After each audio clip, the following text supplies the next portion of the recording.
మరియు నీవు ఆయన ఆజ్ఞలను గైకొందువో లేదో నిన్ను శోధించి నీ హృదయములోనున్నది తెలుసుకొనుటకు నిన్ను అన్నచు నిమిత్తమును అరణ్యములో ఈ 40 సంవత్సరములు నీ దేవుడైన యెహోవా నిన్ను నడిపించిన మార్గమంతటిని జ్ఞాపకం చేసుకొనుము.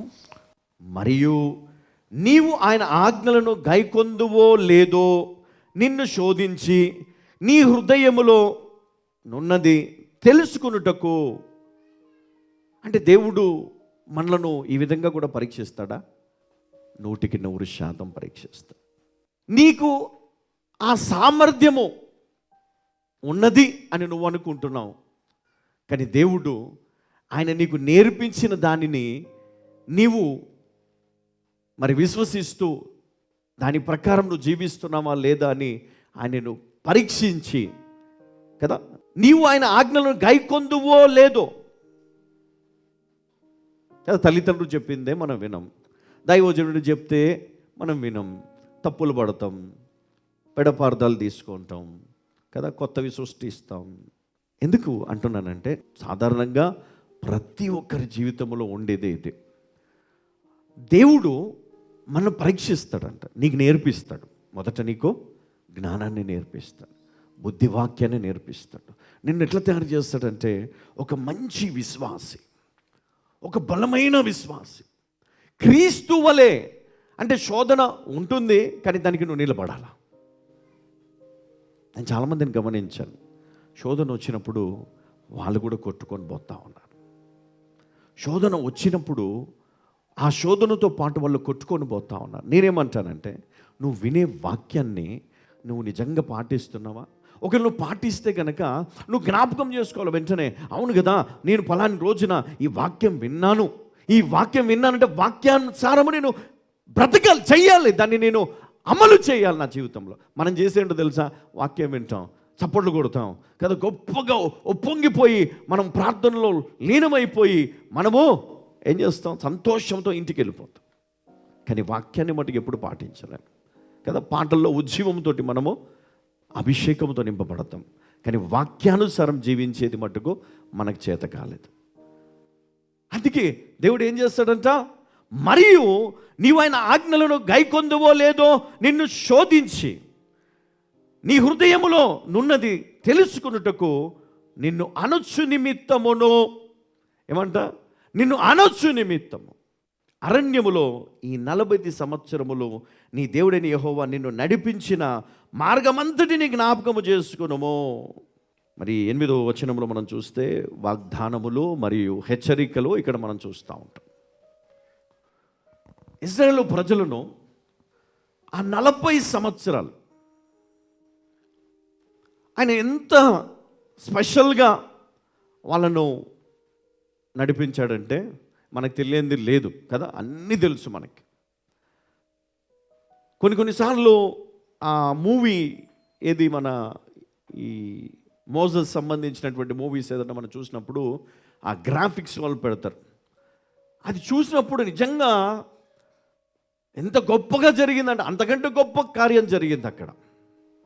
ఇవన్నీ మన కల్పితాలు మనం చూసేది, కానీ నిజంగా ఆయన చేసిన కార్యాలు ఎవరి కోసం అంటే ఆ ప్రజల కోసమే, ఆ ప్రజల కోసమే.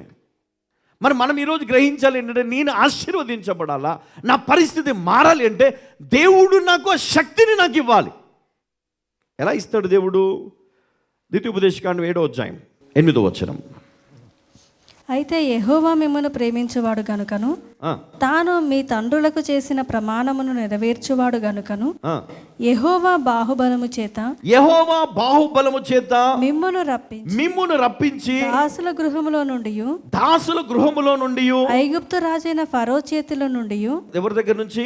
ఐగుప్తు రాజైన ఫరో చేతిలో నుండి మిమ్మును విడిపించెను. చూడండి, ఆ ప్రజలని దేవుడు ఎన్నుకున్నాడు కాబట్టి, వారు స్పెషల్ అని మర్చిపోయారు కాబట్టి, వారు దాస్యంలో ఉన్నప్పుడు మొరపెట్టారు, సనిగారు, చాలా రకాలుగా వారు మరి దేవుడిని దూషిస్తూనే ఉన్నారు. అయినప్పటికీ దేవుడు ఒక సమయం వస్తుందంట కదా, ఒక రోజు వస్తుంది మనకి, ఒక ఇయర్, స్పెషల్ ఇయర్ ఉంటుంది మనకి, ఒక మంత్, ఒక డేట్. గుర్తుపెట్టుకోండి, మన జీవితంలో ఒక ప్రత్యేకమైన సంవత్సరం ఉంటుందంట. ఆ సంవత్సరము ఒక ప్రత్యేకమైన నెల, ఆ నెలలో ఒక ప్రత్యేకమైనటువంటి రోజు, ఆ రోజులో ఒక ప్రత్యేకమైన గడియ దేవుడు నీ కోసం సిద్ధపరిచి పెట్టాడు. అప్పటి వరకు నువ్వు చేయాల్సింది ఏంటో తెలుసా? ఆయన నిన్ను పరీక్షిస్తున్నాగా నీవు జ్ఞానముతో ఆ పరీక్షలో నీవు ఆ శోధనను జయించాలి. అంతే. ఏం చేయాలా? జయించాల. ఆ టైం వచ్చాను, నా పెళ్ళి కావట్లేదు, నాకు ఉద్యోగం రావట్లేదు, లేకపోతే నా ఇల్లు కదా సొంత ఇల్లు నాకు రావట్లేదు, నా పరిస్థితి మారట్లేదు, లేదా గర్భఫలము లేదు, లేదా నా పరిస్థితులు ఏవి కూడా బాగాలేవు, ఇవి మారట్లేదని నువ్వు అనుకుంటూ ఉండొచ్చు. కానీ దేవుడు ప్రతిదానికి ఒక సమయం పడుతుంది. నువ్వు ఏం చేయాలా? ఓపికను కలిగి ఉండాలా కదా. మీరు అనొచ్చు, ఎంతకాలం బ్రదర్, ఇంకెంతకాలం బ్రదర్ కదా, జుట్టు తెల్లబడిపోయింది కదా, కలర్లు వేసి వేసి వేసి ఇప్పుడు ఏ బుద్ధి కావట్లేదు, ఇంకెంతకాలం చెప్పండి, ఎంతకాలం? నిజమే కదా, బాధే వస్తుంది కదా మనకి. సారమ్మ అట్లనే ప్రార్థన చేసిందంట, అట్లనే ప్రార్థన చేసిందంట. ఇంకెప్పుడు ఇస్తాడు? వాగ్దానం చేసిండు కదా, ఇసుక రేణువలేని సంతానమును. ఏమాయే వాగ్దానం కదా. మరి ఆ రోజు ఇదిగో నీకు నీ గర్భము తెరవబోతున్నాము అని చెప్పినప్పుడు మరి ఆమె నవ్వింది. ఎందుకో తెలుసా? ఇంతకాలం జరిగింది, ఇప్పుడు ఈయన సేమ్ ఇట్లాంటి మాటలు అప్పుడు కూడా విన్నాం, తర్వాత ఎంతోమంది చెప్పినారు. మా ఆయన కూడా రోజు చెప్తాడు, అబ్రహాం రోజు చెప్తాడు, రోజు గుర్తు దేవుడు ఉన్నాడు మనకంటాడు. ఎక్కడ? నవ్విందంట. ఎంత పెద్ద పొరపాటు అయిపోయింది. మనం కూడా రోజు నవ్వుతాం కదా.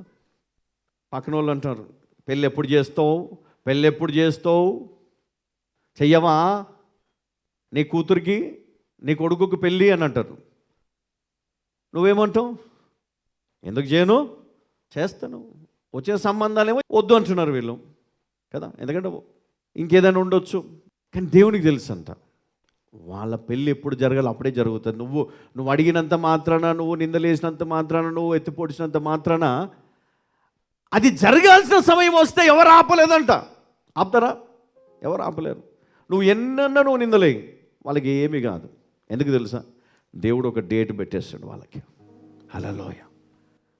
చెప్పాలా వాళ్ళకి? నిన్ను ఎవరైనా నిందిస్తా నువ్వు చెప్పాలా? నువ్వు ఎన్ని నిందలైనా వేసుకో, దేవుడు సిద్ధపరిచి పెట్టాడు. ఎప్పుడు పంపుతప్పుడు నా పెళ్ళి అవుతుందని చెప్పాలి. ఎప్పుడు పంపుతప్పుడు నా కూతురు పెళ్ళి అవుతుంది, నా కుమారుడు పెళ్ళి అవుతుంది. మీరేం బాధపడకండి అని చెప్పండి. నీకేంటి బాధ? ఉద్యోగం రాలేదని బాధపడుతూ ఉంటారు పక్కన వాళ్ళందరూ. ఏమైంది? నీ కొడుకు ఉద్యోగం వచ్చిందా? ఇంజనీరింగ్ చేయించినావు కదా కదా, నర్సు ట్రైనింగ్ చేయించినావు కదా, లేకపోతే డాక్టర్ ట్రైనింగ్ చేయించినావు కదా, MBA డిగ్రీ ఇంగ్లీష్ మీడియంలో వేసినావు కదా అంటారు కదా.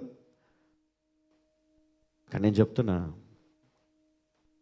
ఎవరైతే ఈరోజు నీ ఆశీర్వాదం ఆలస్యం అవుతుందని బాధపడుతున్నా, నేను చెప్తున్నాను, మీరు ఎక్కడైతే నిలుచుని ఉన్నారు, ఎక్కడైతే మీరు ఆగిపోయినారో ఒక్కసారి వెనుకకి తిరిగి దేవుడు నీ పట్ల చేసినటువంటి కార్యాలను గుర్తు చేసుకోండి. దేవుడైన యెహోవా నిన్ను నడిపించిన మార్గములన్నిటిని జ్ఞాపకము చేసుకో. కన్నీళ్ళు విడుచుకుంటూ దేవునికి స్తుతి చెప్పు, దేవానికి మహిమ చెప్పు, ఆయన గణపరచు. ఎంత గొప్ప ప్రయాణం అనేది, ఎంత భయంకరమైన జీవితం అనేది. ఎన్నిసార్లు నిన్ను తప్పించాడు, ఎన్నిసార్లు చచ్చిపోదాం అనుకోలేదు ఇక్కడ ఉన్న వాళ్ళు, ఎన్నిసార్లు వదిలి వెళ్ళిపోదాం అనుకోలేదు కుటుంబాలను, మీ భర్తను మీ భార్యను వదిలి, మీ కుటుంబాలను వదిలి కదా. చాలాసార్లు అనుకున్నారు మీరు. నేను చెప్తున్నా, దేవుని కృప నీ పైన ఉన్నది కాబట్టి స్టిల్ ఈరోజు ఇక్కడ నువ్వు కూర్చోడానికి కారణము, ఇప్పటికీ కారణం ఏంటో తెలుసా? దేవుని కృపయే, దేవుని కనికరమే. దీన్ని మనం గ్రహించాలి. హల్లెలూయా.